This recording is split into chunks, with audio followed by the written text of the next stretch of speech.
Long before Denmark and the United States, Greenland was already occupied by Arctic peoples who understood the land in ways the Europeans never would. The ancestors of today's Inuit, the Thule people, were nomadic and moved across Greenland seasonally, following food, the ice flows, and survival itself.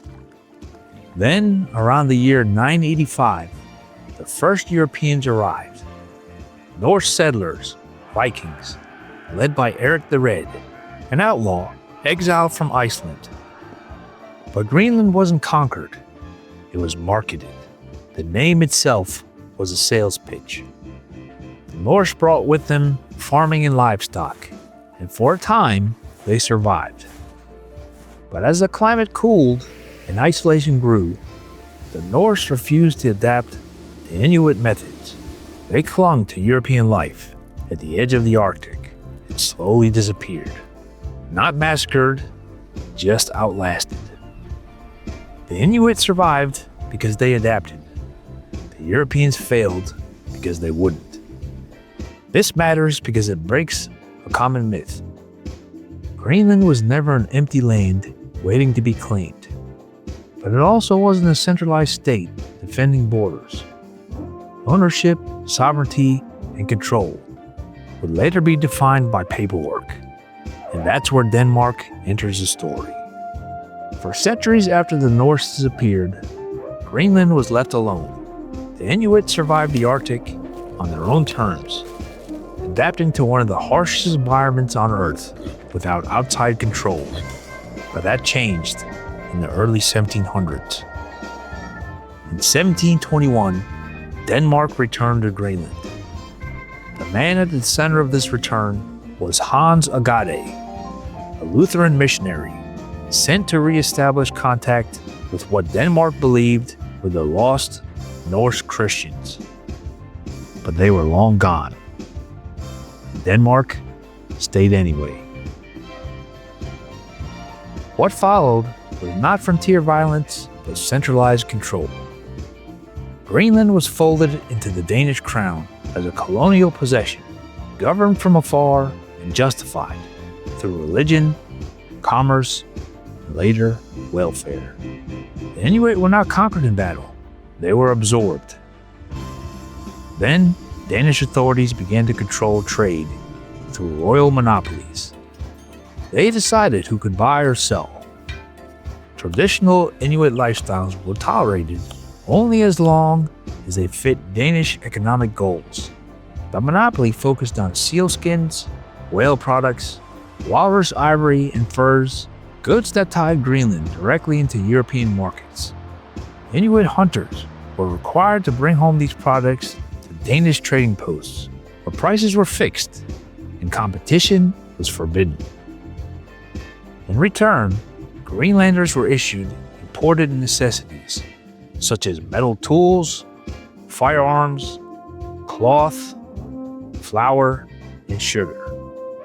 Over time, this created dependence.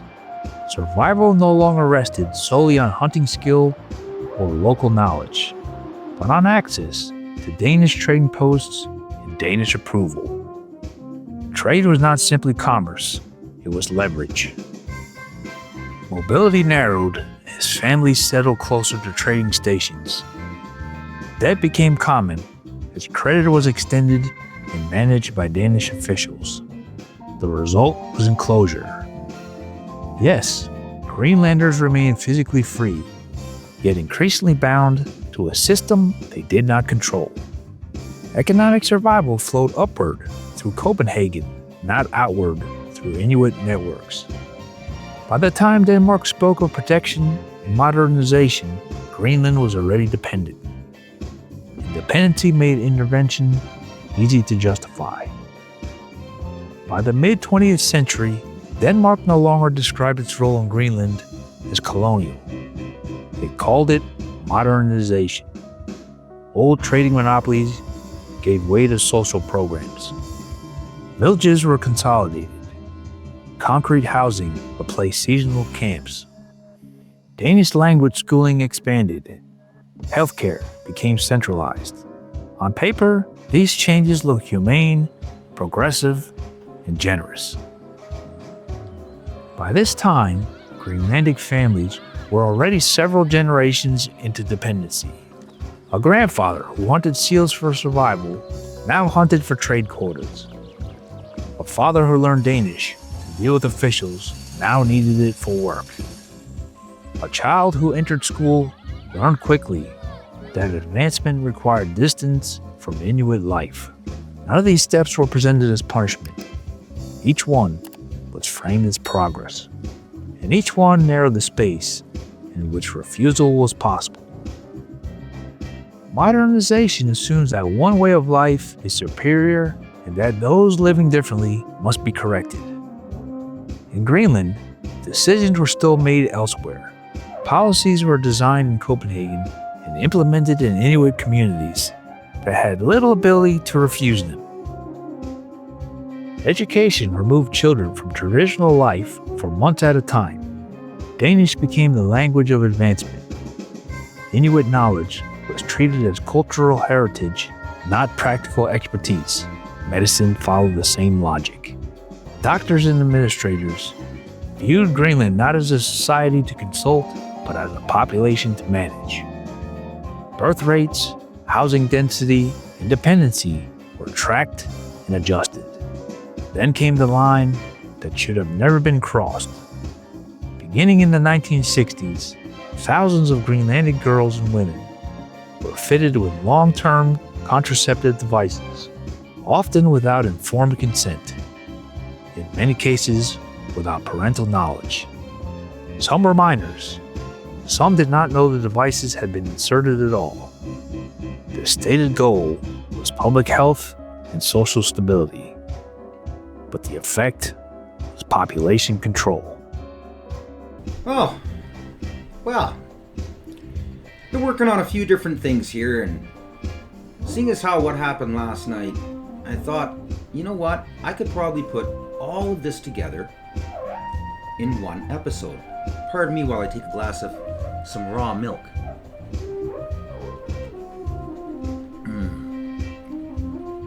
Oh. Freedom's an amazing thing. Too bad we don't have it in Canada. So we had another floor crosser. And now there's a lot of people out there going, I'm the first to report on this, I'm the first to report on this. I actually don't know who it was. All I know is that literally 15 minutes after it became aware, and that was, I think at like 8:30 last night, there were a pile of great researchers on X, a few on Facebook, that were already putting all the pieces together. And by 11 o'clock, wow, we got to see the reality of, well, who Lori really is, and, well, she's a sellout. But I'm going to combine a whole bunch of things in this episode. Now, all hell's breaking loose in Canada. We've got BC's government behind closed doors signing agreements and giving away land. And then lying through their teeth saying, well, they're going to defend it and they're going to oppose it and all the rest of it. In the meantime, landowners can't get mortgages on their houses. Nobody wants to buy the land. Everything's up in the air. Then you have the federal Liberals, who, behind closed doors, give away most of Vancouver. And you got all of these different pundits, and you got different independents, and some are saying, well, it's not that bad, and others are saying it's the end of the earth. All I can tell you is this: if you ask any single lawyer and he reads the document, every lawyer I have seen, every single one of them has said it gives title. So in other words, they can take your house, they can tax your house, they can do whatever the hell they want. But the craziest part about these agreements, especially the one the federal government just signed, is it shows the federal government hasn't changed. It's a lie. It's a twist. And sure, some indigenous out there are going, yeah, we got this land. Kiss my ass, honky. No, you don't. You may think you do. But this is just like signing a treaty 120 years ago. It's not what it seems. This is our government working the exact same way that the Crown has worked for centuries. They're robbing you blind, just like they rob every other Canadian blind. I'm sorry to have to, tell you the truth. Sorry, so sorry. Just the truth, just the facts. But that's the facts. Now, I guess I should hold my feather, which, by the way, I didn't pick up. It's probably the best gift I ever got. It's a compliment, and it's right behind me over my head. It's been there for every episode. But I'm just going to say it as a Canadian. All over the world, you have got Indigenous who are kind of caught, trapped in different timelines. And Canada's a little bit further ahead. And mostly because we're a heavy, heavy resource country with a very low population. And because of the interference that we have, who's pretty much appointed all of the people we have in government, they've taken over. And they've fast-tracked. Especially with this whole green scare, climate, religion cult. They think they know what's best, as long as it lines their pocketbooks. Has anything changed in the last 10 years? Has Carney removed a single thing that the turd has done? No. Zero. Zilch. Nada. Let's take a look at kind of different timelines in different countries. And then we're going to, do like I normally do. I'm just going to kind of weave through some stories and stitch it all together. Indigenous protesters forced their way into the COP30 Climate Summit venue and clashed with security guards at the entrance. The protesters demanded access to the UN compound where thousands of delegates from countries around the world were attending. They are the government.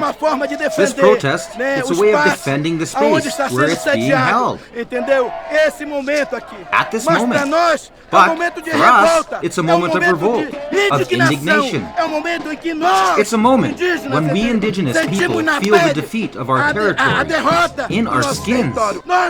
We don't need money. We don't want our territory free, but the business of oil exploration, mineral exploration, and logging continues. Security guards pushed the protesters back and used tables to barricade the entrance. Sheer pandemonium is going on. This timeline. Now, of course, everything that I'm showing you is like within the last year or two. So we're just going to... It's to present day. We'll call it present day. You have this tribe, these Indigenous people, who live in the bush. They have no money. They don't want it. They have no schools. They don't want it. They have no electricity. They don't want it. They got no natural gas. They got no heat. They got no air conditioning. They don't want it. What they want is for everybody to get the frick off of their property, to leave them alone. But that's not going to happen. Why? Because the elite, the global cabal, are coming in. They're taking what they want. They're the ones burning rainforest, coercing native against native. They're the ones. And now, by they, I'm putting Carney in this previous episodes. While he was involved as the CEO of Brookfield, he was the guy who built dams, especially one in particular, that is still filling up. Over a decade later. Still filling up. In a place where a dam should never have been built. And by the time the dam becomes anywhat usable, it's going to flood thousands of kilometers of Indigenous land. The Indigenous people got nothing. Nothing. They're screaming about it. This is their tribal hunting grounds. This is where they forage. This is where some of the tribes have to slowly pick up and move another mile.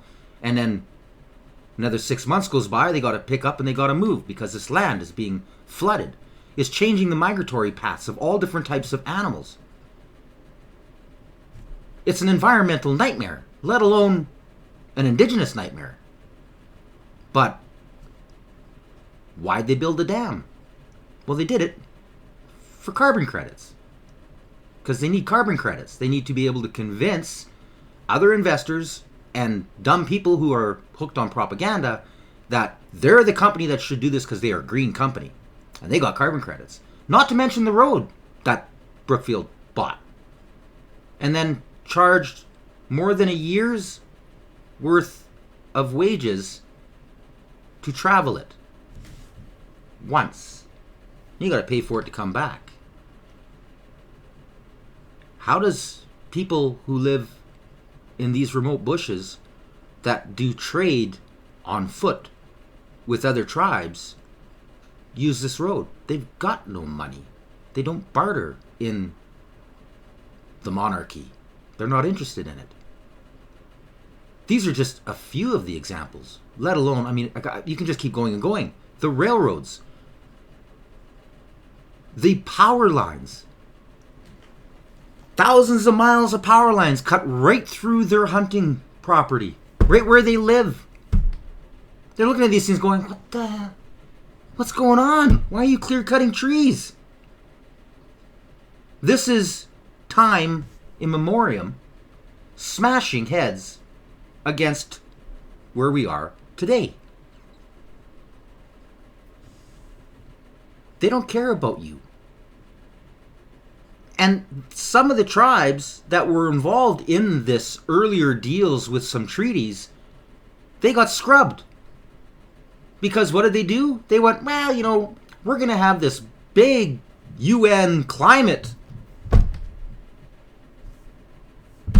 church built, but we got to build a road to get there. And then they just kicked all the indigenous off it and built a huge road all the way through a protected forest that they agreed to protect, but now they don't need to protect it because their interests are in.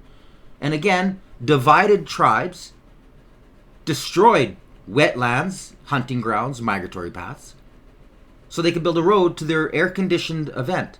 That half of it burnt down, this cardboard building they built. Their toilets were wide open to the areas around it. There's garbage and debris everywhere. These are like the typical climate activists. You know, they come out and they scream, carbon, carbon, carbon. And when they leave, there's a mess of garbage left behind. And trampled grass and flowers and plants. And this is the world we live in? As an indigenous, is this right? Now, let's skip to another colony. E ono ngā pōti if 6 votes opposed.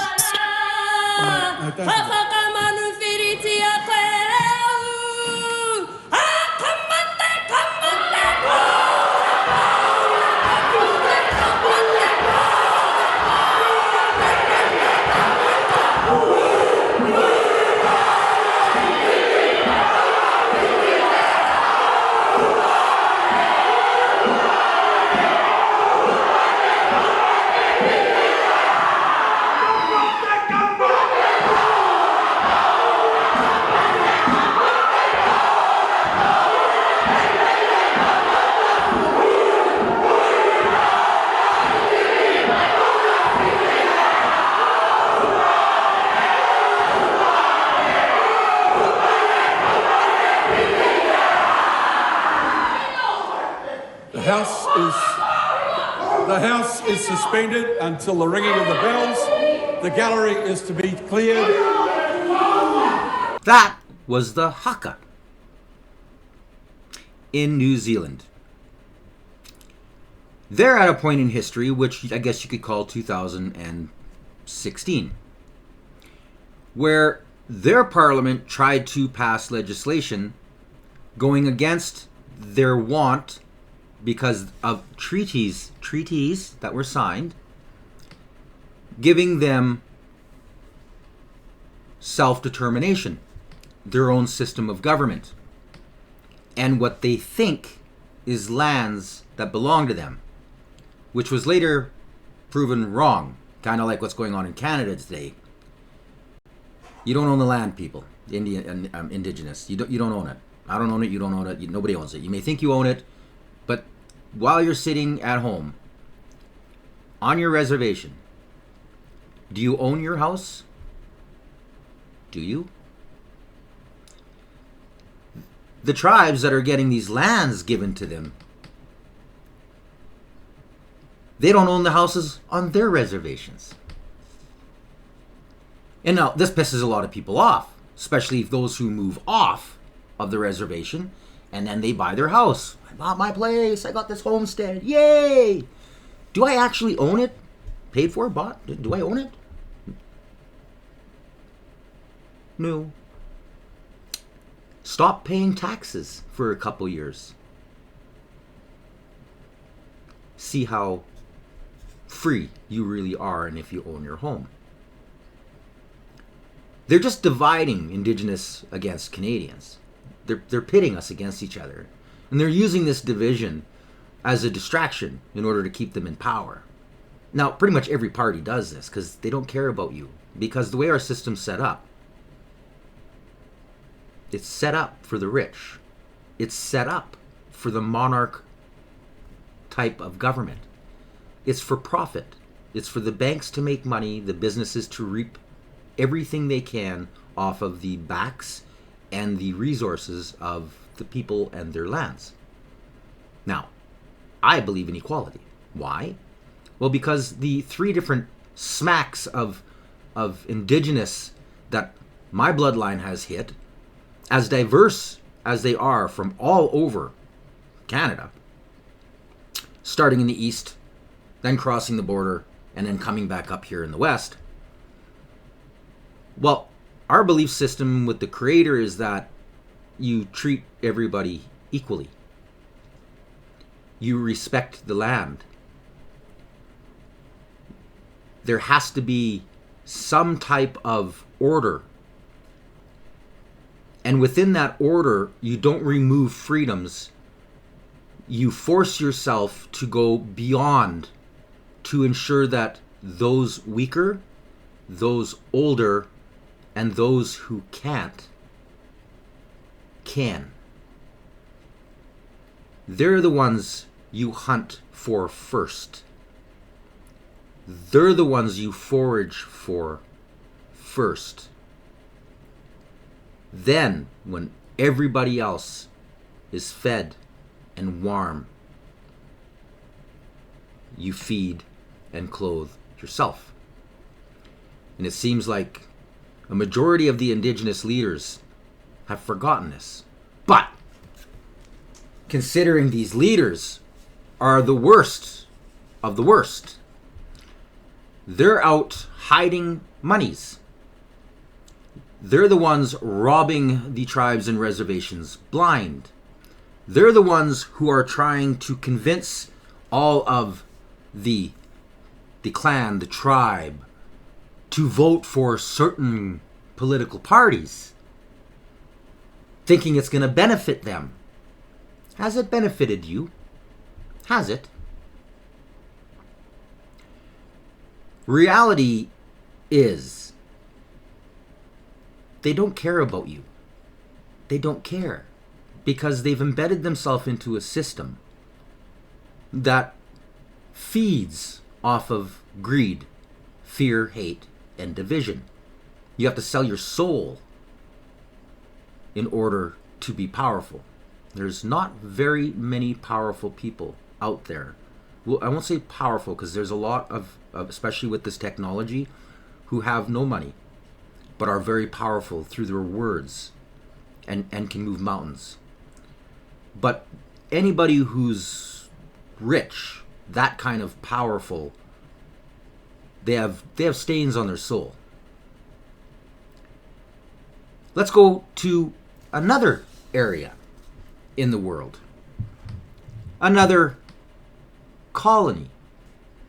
I want to show you a Canadian clip, and we're going to break it down just to give you an idea of the typical brainwashing propaganda that legacy media feeds to not only the Canadians but the Indigenous, which I call Canadians, because I believe we're all equal.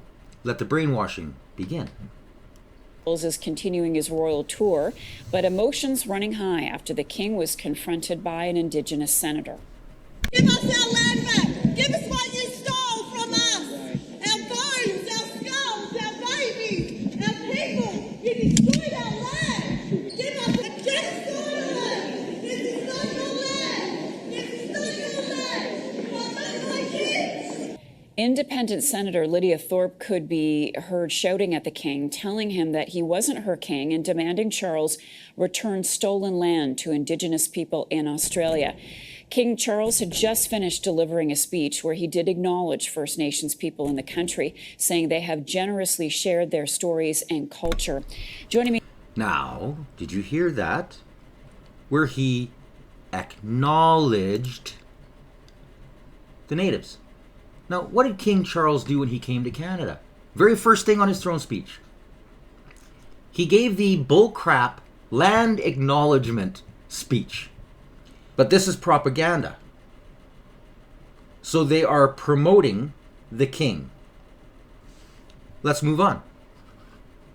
me now to discuss is Afia Hagan. She is our CTV Royal commentator. Afia, good morning to you. Thanks so much for being with us. I want to begin by asking, this senator, what she said, Lydia Thorpe, to the king when approached, is this reflective of how the majority of Australians feel about the monarchy? Well, Australia at the moment seems to be a country very divided. I mean, you did have this Senator Lydia Thorpe, as you said, making these statements, and you do have other people that agree with her. But at the same time, you had thousands of people literally turn out in Canberra to greet the King and the Queen. They went on a walkabout yesterday and today, where they were greeted very warmly by people with signs saying, you know, welcome home, King Charles, welcome home, Queen Camilla. You know, they were really, really well received by all these people who have turned out. Now, the Australian Prime Minister, Anthony Albanese, is someone who has always been very keen on having a referendum on whether we should still have, or whether Australia, should still have the British royal family as their head of state. So, you know, King Charles being head of state. They had a referendum in 1999. And another referendum isn't on the cards at the moment. That is kind of being kicked down the road. But these kind of sentiments do remain in some parts of the country. So it seems to be at the moment, you are seeing two sides of Australia. You know. Okay. So we're just going to rewind it a little wee bit here. The way that the media puts this is obviously kiss the king's ass. And the Prime Minister, he's doing everything he can for the Indigenous. He really is. Sound familiar? Sound familiar? And how's your lives now after 11 years of the Turd and Carney government? All this tripe. The way that they do it is, you would think that is an Australian Indigenous lady. By the way she talks, like you got doing the walkabout. She's not. She's not Australian at all. Zero. Zilch. Nada. It's a setup.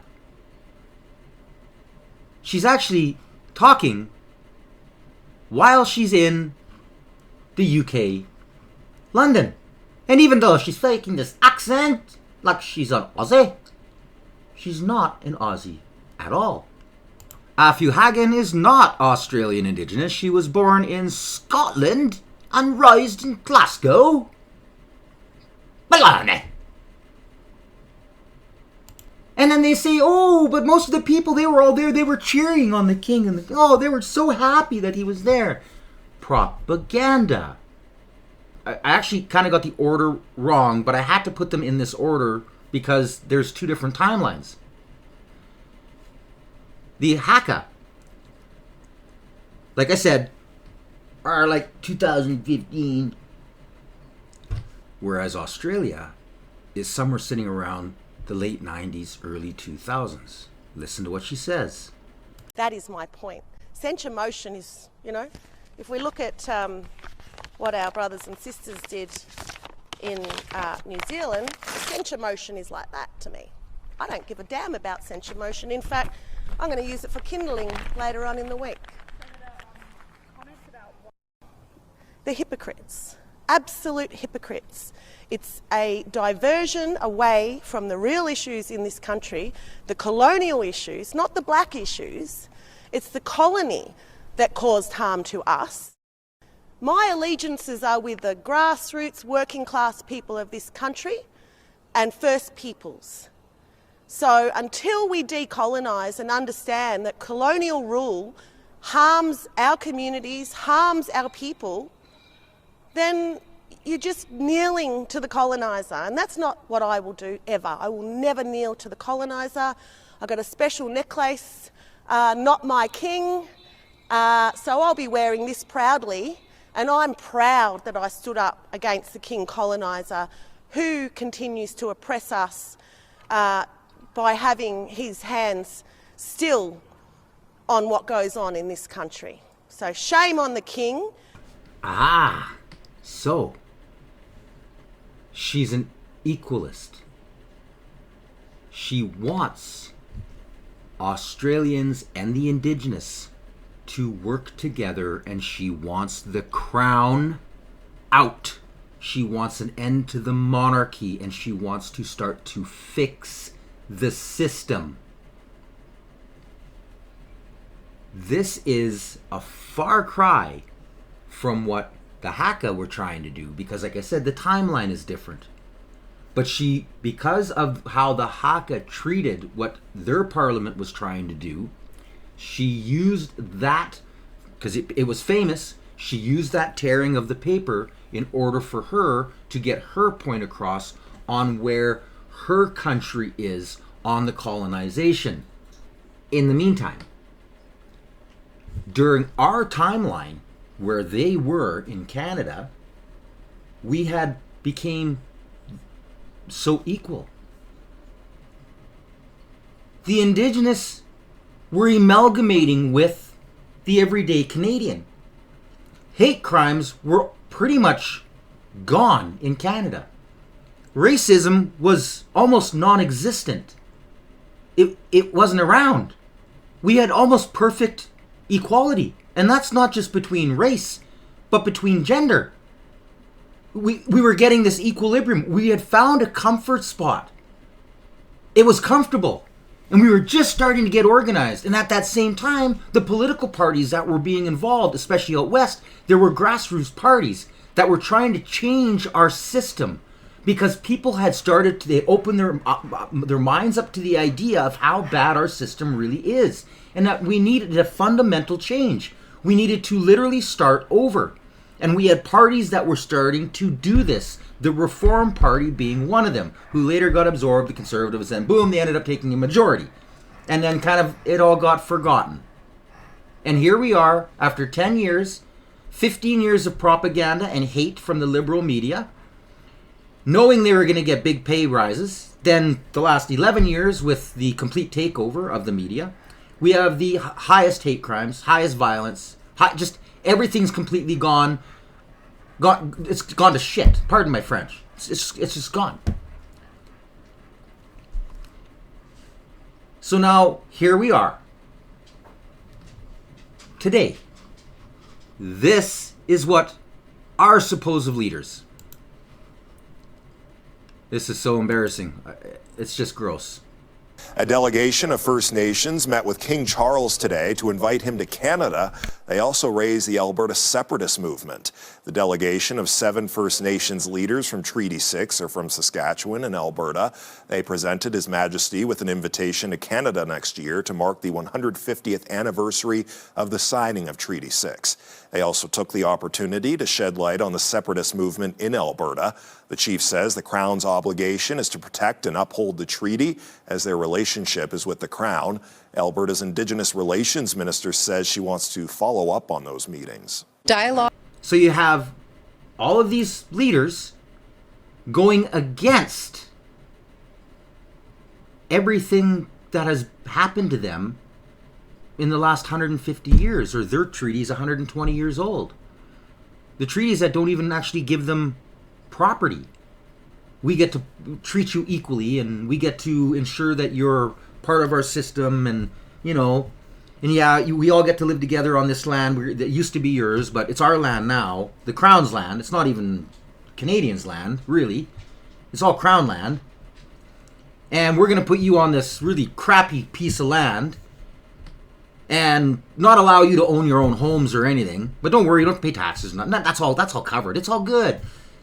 You know, sure, you're drinking horse pee for water. And you wonder why your kids and neighbors and elderly are sick. They take away your right to hunt and fish. But, oh, no, if you got a treaty card, you can. But you can't because you still have to do this or license that. And now they're coming after our guns. And now they're saying you can't even burn wood. So you're stuck being married to the green cartel. Everything's backwards. It's all backwards. They don't care about you. They don't care. They don't care about Canadians. And it's not a matter of Indigenous or Canadian. It's Canadians. You have this amazing, just an amazing character called Leighton Gray. I'm playing his whole damn video because Indigenous and Canadians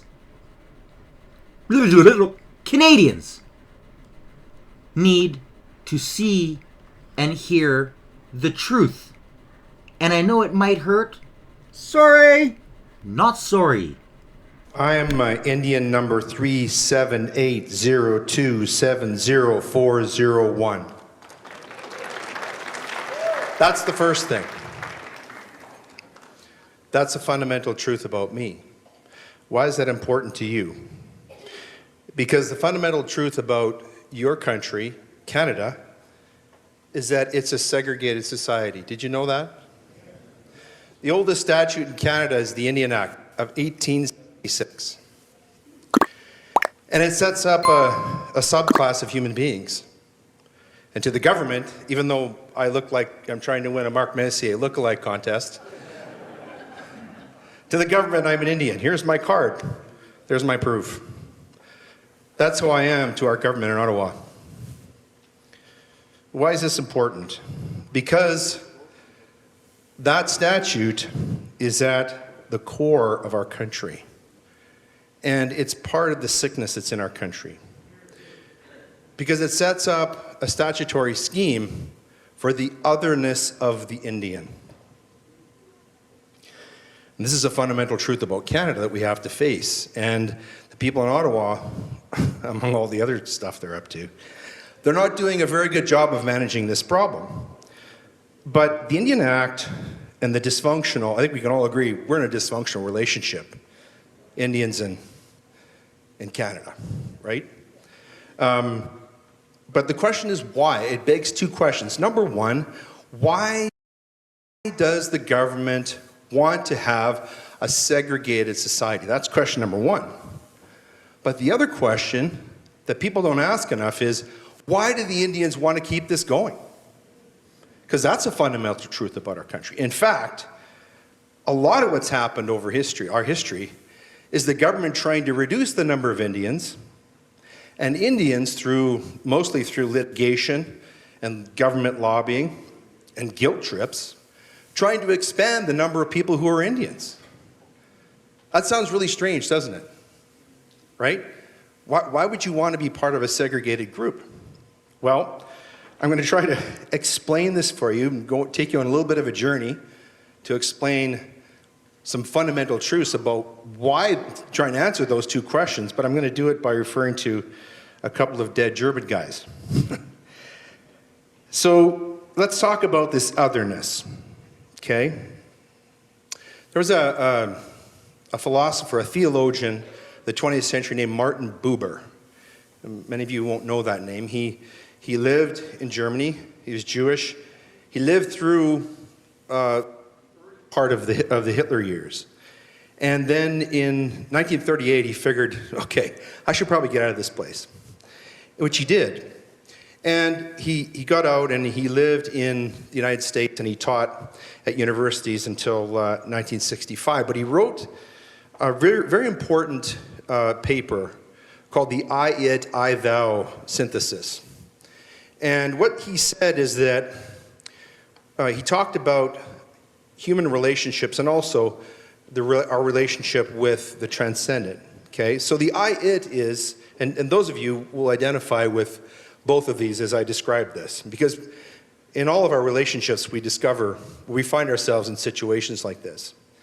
The I-it is where I'm in a relationship with somebody else, but I don't see them as a subject. They are an object. They are a thing. They are a means to my ends, right? And this is where we get into very dangerous ground. Because what we do then, we start to dehumanize human beings. And this is where great, great atrocities can happen. The most obvious example from the last century, if you think of the Nazis and the Jews, the Untermenschen, right? Again, a subclass of human beings. And using the auspices of law, they created that subclass, and then they were able to use the machinery of the state, the oppressive power of the state, the monopoly on violence of the state to carry out that agenda. So if I'm in an I-it relationship, I don't consider a person. I don't consider their wants, I don't consider their needs. Sort of like the way Alberta is in relationship to Ottawa, right? They don't care about us, okay? They've got their own concerns. They've objectified us. And this is exactly the situation that Indigenous peoples, Indian peoples, First Nations, if you want to call them that, although that's a lie, are in relation to Ottawa. So that's the I-it. What Buber said, though, is that what we need to be is we need to be in relationship of I-thou. What is the I-thou? The I-thou is where you regard other people as subjects, as ends in themselves, as sentient beings with their own ideas, their own qualities, their own values, their own fundamental importance. In Jewish philosophy and in Christianity, we call this the imago Dei. We're made in the image of God, and therefore we have inherent value. And this is what Buber was talking about. But even in a secular sense, if you think about it, any type of productive, useful relationship, healthy relationship, is going to involve that, right? You have to think about other people as ends in themselves, as having the same value as you do, right? Christ phrased this in terms of loving your neighbor as yourself, right? That's the I-it, the I-thou. What we need to get to, and the reason why I mentioned Buber, is we need to get to a situation in Canada where we get out of the objectification of other human beings, and we need to get back to a place where we're actually seeing other human beings as having value. We respect people who disagree with us. Where we actually get to the point where, heaven forbid, we love them. We love them more than power. We love them more than money. We love them even more than our country. Right? This can't be stressed enough. This is the Indian way. How so many have lost their path is beyond me. I want everybody in Canada. I don't care if your gender, your race, your creed. I don't care.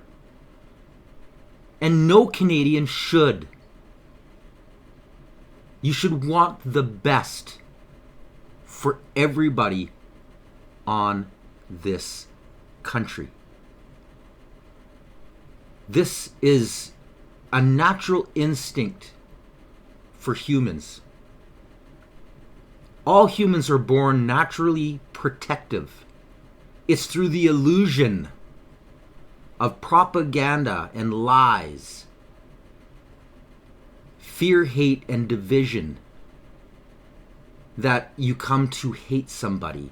Babies are not born racist.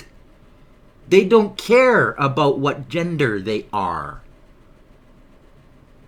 The habits that they slowly start to absorb through their youth as they grow up either makes them or breaks them. And that's where we are as a country. Let's just keep listening. This guy is, it's like he wrote this right out of my own head. And by the way, this is Leighton Gray. His podcast is called Gray Matter. He's on Facebook. He's on YouTube. I always post the links. He is an amazing individual. So, how does this apply to Indians? I'll explain. But before I get to that part, I've got to talk about the other German guy. He's dead too. In fact, he said that God was dead. His name is Friedrich Nietzsche. He was wrong about that. Nietzsche's dead, God's alive, and he's here. But Nietzsche is a very interesting man. And he is an example of someone who actually lived something that we hear a lot of, about how there's a fine line between genius and madness. And Nietzsche was a brilliant man. He wrote some of the most profound things in philosophy and touching on law, but he battled drug addiction, he battled mental illness, and sadly he died far too early, but he left behind some incredible writings. And one of them I'm going to share with you today applies very much to the Indigenous peoples of Canada. Who knows what a parable is? Okay? Yeah, if you've read the Bible, you know Jesus was wont to talk in parables. The most famous one is probably the one about the prodigal son. But Nietzsche wrote a parable. It was called the parable of the tarantula. The parable is like an allegorical story. It speaks in metaphor. It tries to teach something using symbolic language. So what's the parable of the tarantula? Well, Nietzsche was talking about power. He was talking in terms of how human beings use and destroy each other, right? The powerful and the powerless.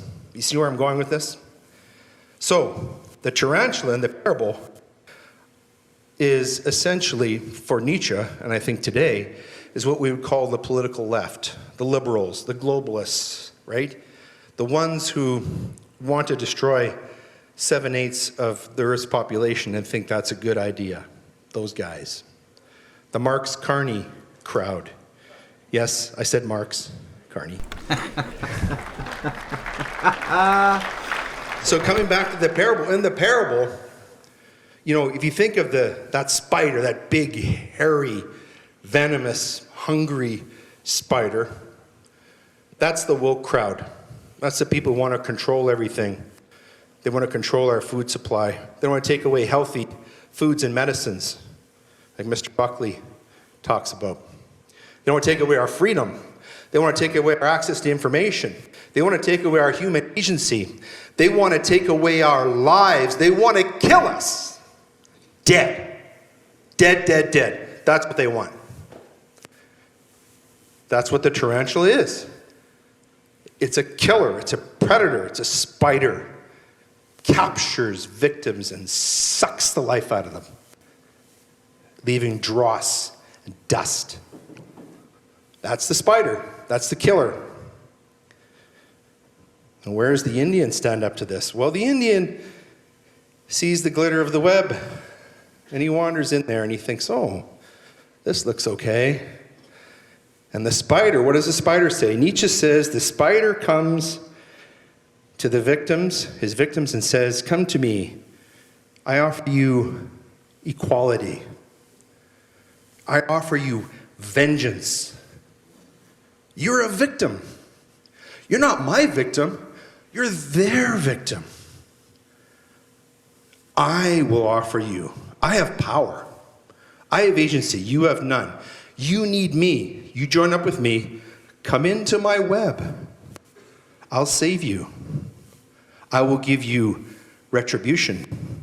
I will give you equality. I will give you reparations. You will have power, but only through me. And then the victim is in the web. And what happens to, you all know this, what happens next? The tarantula comes, consumes the victim. Why? What does the spider want? What do they want? Money? No, they already have money. What are these guys after? You all know, tell me. Control and power, yes. That's what the spider wants. The spider wants to grow bigger and fatter and hairier. And the more it consumes, the hungrier it is. And the web grows, and the web is that control. So how does this work? Well, do y'all remember BLM? Yeah, we found out BLM was actually big luxury mansions. But the tarantula used those people, didn't they? And now BLM's a joke. Remember George Floyd? They erected statues of him. But what do people think about him now? He's used up. He's eaten, consumed. What about the transgender cult? Remember that? It's already sinking into our history, isn't it? Right? The left used them too. A small fraction of society seemed to control everything. I mean, we had a man in the Olympics beating up women and we gave him a gold medal. That's a tarantula at work, right? But the problem is, if there's going to be a spider, there has to be victims. And that's where the Indians are. And too many of them don't realize it. So I'm going to bring this down to the kind of street level, show you how this works. Right now, in Alberta, there's an Indian chief and his band who have filed a lawsuit against the government of Canada because they want to block the referendum that you people were signing up for today. Now, this sounds bizarre, doesn't it? Imagine if 40,000 of the richest people in Ottawa, imagine if the Ottawa government, the government of Canada, filed that suit. What would you say then? Then your reaction is different, right? See how the tarantula works? You know how many Indian people, I'm going to use that word. It's not like the N word yet, but I'm an Indian, so I'm going to exercise license here. How many Indian people do you think are living on reserve in Alberta today? Take a guess. Someone says 100,000. Higher or lower? Lower. It's less than 42,000 people. The province of Alberta, the population just crested 5 million.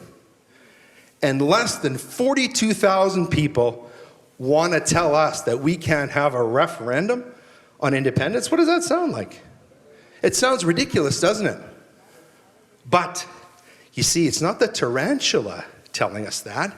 It's the victim. It's the tarantula's emissary. And so we don't see it. We don't complain. And where do we focus our vilification? Where do we focus our anger? Who do we blame? Oh, those greedy Indians. They've always got their hands out. They always want more. We blame the fly in the web. We don't even look at the big, fat, ugly, hairy spider. And in the end, the Indian is the one who gets his blood sucked. He's the one who's turned to dust by the spider. So we don't see how this works. I'm going to end off with a couple of anecdotes that illustrate this point. There's a man named Leslie Watney, very wise Indian man. And I want to tell you a little bit about him. He was born in 1928 in a one-room log cabin on a reserve in Saskatchewan, just like my great-grandfather was. And he endured a childhood of poverty and hardship. His education was his release, and he went on to become the first Aboriginal to practice law in Western Canada. He also served as the inaugural president of the National Indian Council in 1961. He came to prominence with his controversial 1971 book called Ruffled Feathers. Well, you should check this book out. And it argued for the end to the Canadian Indian Reserve System, which he believed trapped his people in poverty and despair. He wanted to get out of the web. He wanted to get out of the tarantula's clutches. He dreamed of a Canada where Indigenous people lived side by side,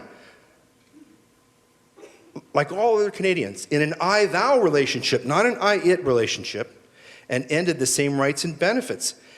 Such an argument for true racial equality put him at odds with the liberal elite of Canada's Native community, who still believe in a segregated, race-based relationship between Indigenous people and the rest of Canada. And for telling the truth to power, Watney was ostracized from the Native political community and banned from his own reserve. He died in 2015, and adding insult to injury, his daughter is a prof at the University of Manitoba who has rejected everything her father fought for. Wanda Watney, I'll name her. Wanda Watney. She says that her father was wrong. He was delusional. So that's one side. The Indians want to keep this going. Now I'll end off with the other side. Our Prime Minister, Mark Carney. When the 1996 Royal Commission on Aboriginal Peoples attacked the legacy of residential schools, Mark Carney's father, who was a central figure in the operation of residential schools in this country, he penned a sharp critique. He pointed out that the schools were not jails, despite frequent claims that students were there against their will. In fact, parents had to sign an application form to enroll their children in residential school, and he bristled at the lack of context in the report. And he's right, you should read it. He noted that schools performed a key social welfare function in caring for 6 dying, abandoned, and orphaned children. My grandmother was raised in Indian residential school, and I would not have had a snowball's chance in hell of getting an education, let alone being a lawyer and having the privilege of standing here today if she had not gone to residential school. But in the midst of the last federal election campaign, Mark Carney, who's been in the hallowed halls of Harvard and Oxford and sips tea in Davos, he rejected all of his father's views. His father spent a lifetime in the residential school, but Mark Carney knows better. He says, I love my father, but I don't share those views. He says it's denialism and complicity. So, what have I told you? I've told you there's a lot of problems.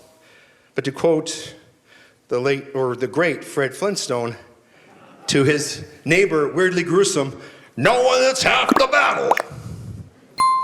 So we know the problem. So I just want to finish off with this thought, and that is one that I think is more inspiring. And this is from Augustine of Hippo, who said, the truth is like a lion. You don't have to defend it. Let it loose and it will defend itself. I hope I've loosed some upon you today. Thank you very much. Well, that was Leighton Gray dropping heavy truth bombs. You know, Albertans, you're very lucky. You have the ability to actually create something better. Indigenous, Canadian, Albertan, whatever. You have the chance to end the recolonization that is happening to Canada today. Think about how many immigrants they brought in. If you break it right down, it comes to 11 to 15%, depending on which province you're in. It's ridiculous. They are replacing us.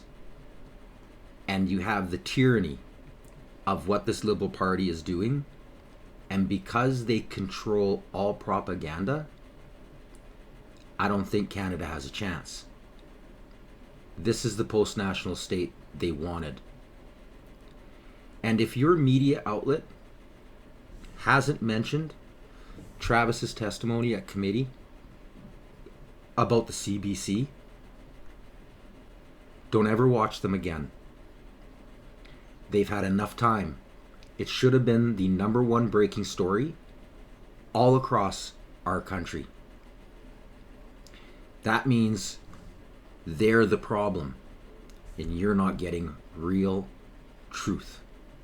You're getting propaganda, monarchy, global elitism. That's not what you need. Now, Saskatchewan here, we're watching carefully. We don't have, Mo doesn't have the kahunas to actually give us our democratic freedoms to be able to vote for a referendum, or we'd be right in the races with Alberta right now.